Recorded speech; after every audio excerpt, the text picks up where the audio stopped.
Wealthy corporations and their enablers have spread 5 big lies about unions in order to stop workers from organizing and to protect their own bottom lines.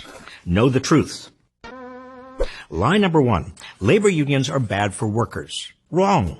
Unions are good for all workers, even those who aren't unionized. In the mid-1950s, when 1/3 of all workers in the United States were unionized, wages grew in tandem with the economy. That's because workers across America, even those who were not unionized, had significant power to demand and get better wages, hours, benefits, and working conditions. Since then, as union membership has declined, the middle class has shrunk as well. Lie number 2, unions hurt the economy. Wrong. When workers are unionized, they can negotiate better wages, which in turn spreads the economic gains more evenly and strengthens the middle class. This creates a virtuous cycle. Wages increase, workers have more to spend in their communities, businesses thrive, and the economy grows.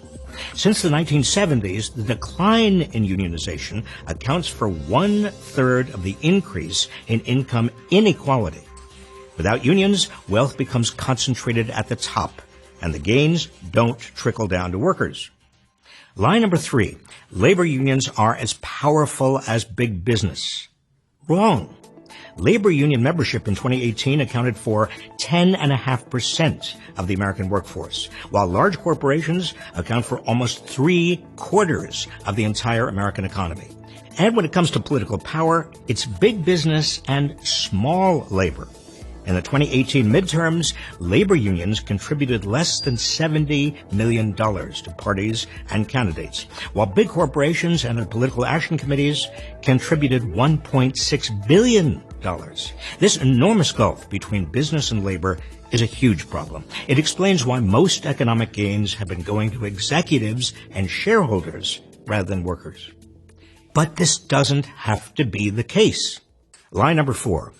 Most unionized workers are in industries like steel and auto manufacturing. Wrong again.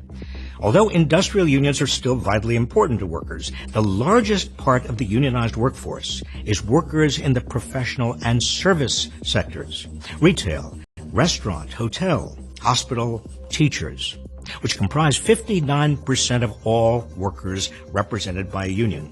And these workers benefit from being in a union. In 2018, unionized service workers earned a median wage of $802 a week. Non-unionized service workers made an average $261 less. That's almost 1/3 less.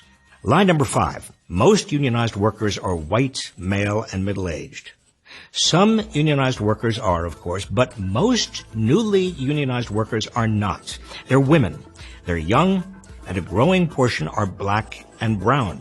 In fact, it's through the power of unions that people who had been historically marginalized in the American economy because of their race, ethnicity, or gender are now gaining economic ground.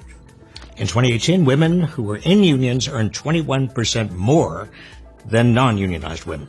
And African Americans who were unionized earned nearly 20% more than African Americans who were non-unionized. Don't believe the corporate lies. Today's unions are growing, expanding, and boosting the wages and economic prospects of those who need them most. They're good for workers and good for America.